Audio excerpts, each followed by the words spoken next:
Ready for a deep dive? Always up for a deep dive. We're really getting into it today, exploring Carl Jung, specifically, his theory of the hero archetype. Yes. And to help us unpack all of this, we have our expert. Happy to be here. Ready to delve into the hero within? I like that. I like that a lot. So we're going off of Jung's hero archetype, the journey to individuation, which, I have to say, sounds pretty intense. It's a big one. And timely, too, don't you think?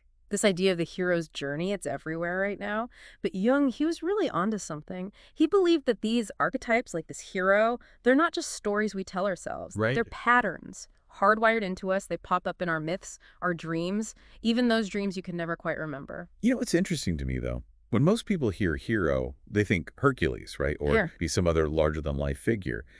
But Jung, he saw this archetype as a path to, and I'm going to use his word here, individuation. Right. Becoming a complete self. Exactly. So how does that connect to, well, you and me? Like, we're not all out there slaying dragons. And that's where Jung gets really interesting. He's not talking about literal dragons, right? It's about those internal battles, the ones we all face. The hero's journey. It's a metaphor. It's like a roadmap for that inner transformation. So less about physical feats, more about the personal one. Exactly. And like any good journey, it usually starts with a call to adventure. Oh, tell me about it. Like that time I almost backed out of that backpacking trip. I was terrified of everything, but I did it. And who knew? I could navigate with just a compass and, oh, sheer willpower. There you go. That's a classic hero move. Facing those fears, no matter how big they seem. But here's the thing.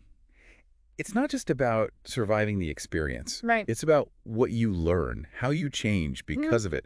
The hero always returns transformed. Okay, so maybe that trip was my own little hero's journey. I like it. Yeah. But, you know, the source we're looking at, it doesn't shy away from the tough stuff. Not at all. Yeah. It was very clear. Real transformation. It means facing your shadows. The parts we kind of hope nobody notices. Precisely. And that's where things get really interesting. So we're diving into those parts of ourselves we'd rather keep hidden. Insecurities, fears, maybe even some jealousy or anger lurking in there. Okay, yeah, that's relatable. We all have those moments. But facing them head on, that can't be easy. It's not. Most of us, we'd rather just, pretend those parts don't exist. Right. Out of sight, out of mind. Exactly.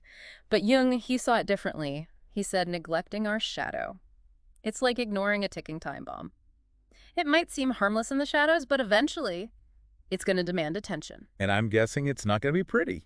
Not usually. So what do? It's not about surrendering to our darkest impulses. Definitely not. It's about integration, understanding those shadow parts, accepting them as part of the whole. So not conquering the shadow, but kind of befriending it. In a way, yes. The source uses this great metaphor talking about a tree needing both sunlight and that rich, dark soil to thrive. Oh, I like that. Right. One can't exist without the other. So we confront those shadows, we integrate them. And that's what fuels real transformation. Exactly. And that transformation, it often involves what Jung called death and rebirth. Okay, death and rebirth. That sounds a little intense. It does, doesn't it? But Jung's talking about a symbolic death. The death of old patterns, outdated beliefs, anything that no longer serves us. So less about an actual ending, more like an internal evolution. Exactly. And just like a snake shedding its skin, it can be uncomfortable, maybe even a bit painful. But on the other side, there's this renewed sense of self, a more authentic you. Okay, I can see that. But I imagine there's a danger in, like, getting too caught up in this hero identity, right? Absolutely. The source talks about peak hero syndrome, where we become so fixated on being the hero that it becomes detrimental. Because we all know someone who loves to play the savior. Right. And that's not what this is about. It's about balance. Recognizing our strengths, but also acknowledging our flaws. It's funny how we resist that idea of being flawed or vulnerable, isn't it? But so often, those are the moments where we actually discover our greatest strength. Absolutely. Those moments of vulnerability, of facing our limitations, they're often the catalysts for the most profound growth. It makes you think, doesn't it? We're told to be strong, resilient.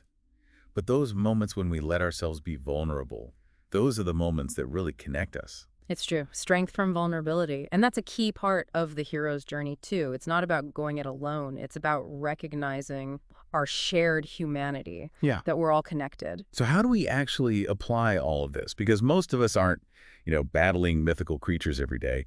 How does this hero archetype play out in the average person's life? And that's what's so cool about archetypes. They give us this framework, right? That call to adventure. It could be anything. A new job, a difficult conversation you've been putting off. It's about seeing those moments not as threats, but as opportunities, chances to grow. And the monsters. Those could be our own fears, our doubts, even just that to-do list that's been staring us down for weeks. Exactly. What if we looked at those challenges through the lens of the hero's journey, not as something to fear, but something to overcome? I love that. Even though we're talking about these ancient stories, it still feels so relevant, like this universal language for personal growth. And it's a journey, isn't it? We don't just arrive at some hero status and that's it.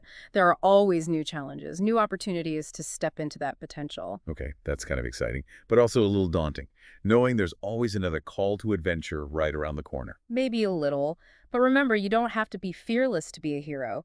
It's about having the courage to answer that call, even when you're afraid, and trusting that you have the strength to face whatever comes next. And on that note, I think that's the perfect place to wrap up today's deep dive. A little food for thought, courtesy of Carl Jung. So to our listeners, as you go about your week, think about this. What's your call to adventure? What challenges are you facing that might actually be opportunities in disguise? And how can you tap into your own inner hero to navigate them? Until next time, everyone.